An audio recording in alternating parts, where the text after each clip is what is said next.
December 30th, 2009. A red sedan rolls through the third and final checkpoint at a CIA base in eastern Afghanistan. It doesn't stop. Nobody searches it. Nobody even looks inside. 16 people are standing outside a debriefing building in the fading afternoon light, waiting for the man in that car. There's a birthday cake on the table inside. The man steps out. Two contractors move toward him. One of them notices his hand. It's buried in his pocket. Won't come out. They tell him to show his hands. He detonates a 30-pound suicide vest. 7 CIA officers die. The Jordanian intelligence officer who recruited him dies. The Afghan security chief who drove him onto the base dies. 6 more Americans are carried out bleeding. And the phone call that was supposed to happen next, the one directly to the President of the United States, is never made. The officer assigned to dial it is on a stretcher.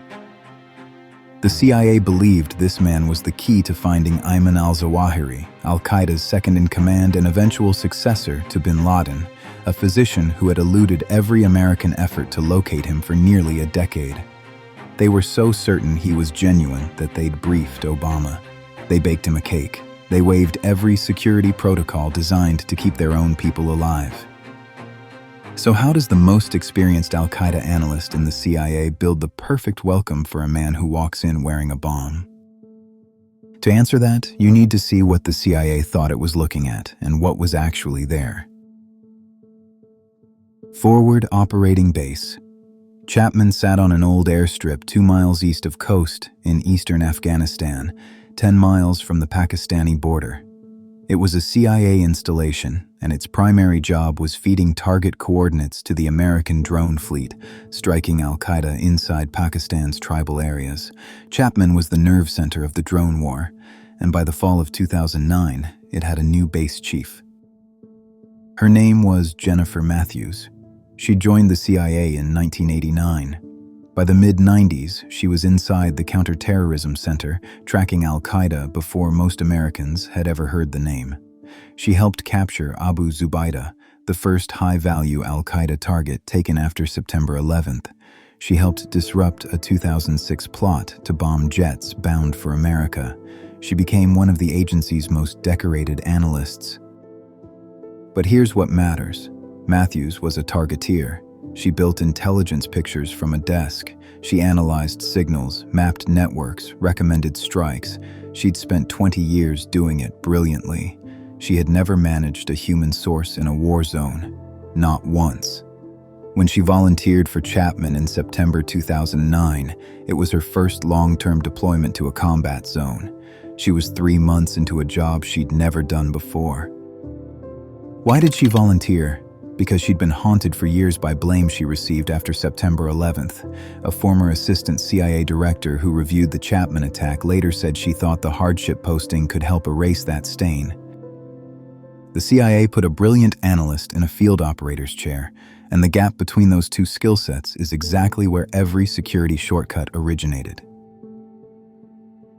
Now, back at Chapman, fall of 2009. Matthews becomes aware of a source the agency has been developing through Jordan's General Intelligence Directorate. The GID is Jordan's primary spy service, one of America's most trusted counterterrorism partners in the Arab world, and a critical node in post-9/11 operations targeting al-Qaeda. The source is a Jordanian doctor named Humam al-Balawi, and what he's offering is staggering. Al-Balawi claims he has met directly with Zawahiri, that Zawahiri needed medical treatment, that al-Balawi examined him personally. He provided a detailed summary of Zawahiri's medical history, conditions related to diabetes, specifics about his physical decline. Matthews reviewed the briefing herself and made the call. The details matched records the CIA had obtained years earlier from Egyptian intelligence. They matched perfectly. In her judgment, the source was real. That was the crown jewel. If this source was genuine, the CIA had a man inside Zawahiri's inner circle, a doctor with repeat access, a GPS lock on the most wanted terrorist alive. But here's what the CIA couldn't see.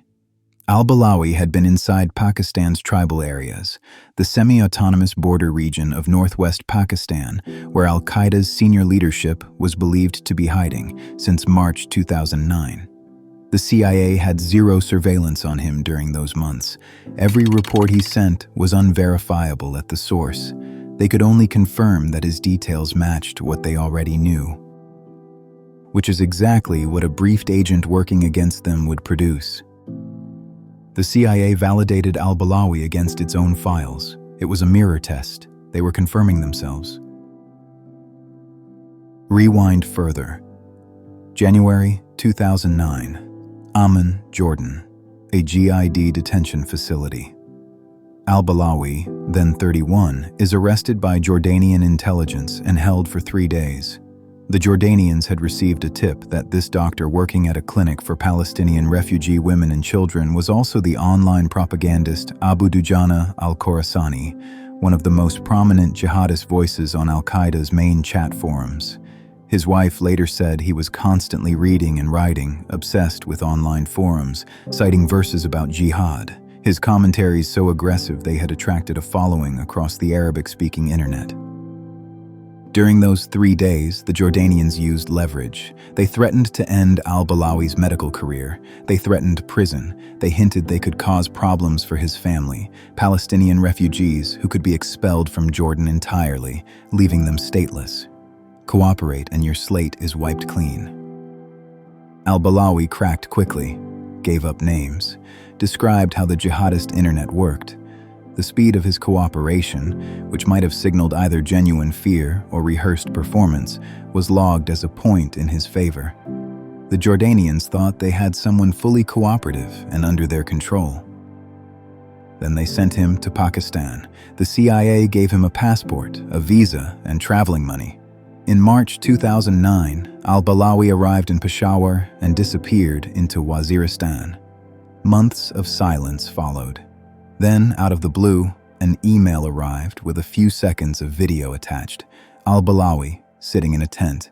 Next to him, a slim, dark-bearded man the CIA's counter-terrorism experts recognized instantly. Atiya Abd al-Rahman, one of bin Laden's closest associates. A man who had eluded capture for 8 years, sitting casually beside the CIA's new informant. The agency's excitement was enormous. The CIA took over management of al-Balawi from the GID in the second half of 2009. They flew top analysts to Chapman, and then came the Zawahiri medical briefing, the crown jewel that matched their files so perfectly it silenced every remaining question. But al-Balawi played hard to get. He wanted to meet in Pakistan, not Afghanistan. He delayed. He set conditions. His main demand: under no circumstances should his vehicle face any searches entering the base. Every move read to the CIA as the behavior of a genuine high-value source protecting himself.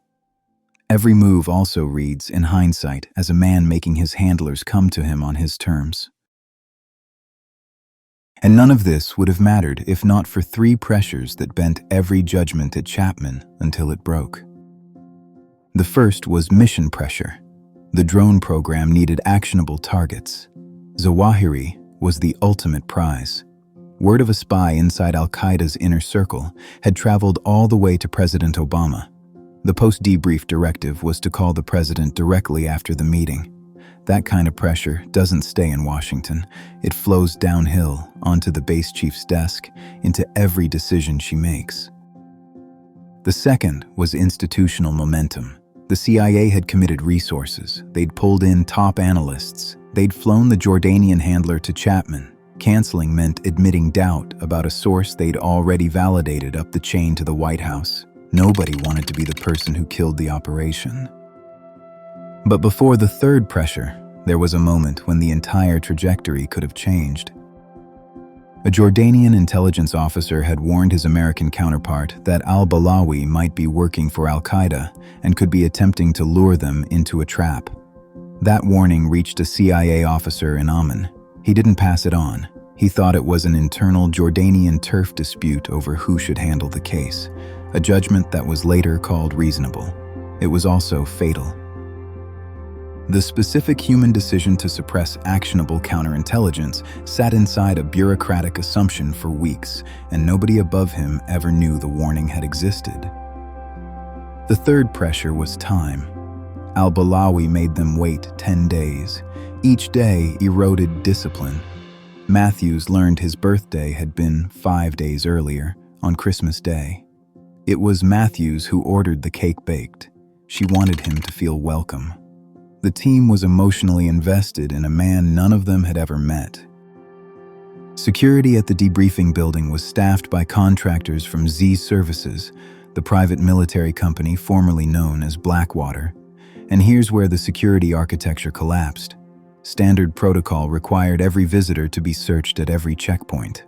Force protection, the suite of measures designed to keep a base's own people alive, even when it slows the mission down, was effectively suspended. Matthews ordered security to stand down so al-Balawi wouldn't be spooked. She told Afghan guards to let his vehicle through the first checkpoint without searching it. She told them to vacate the area.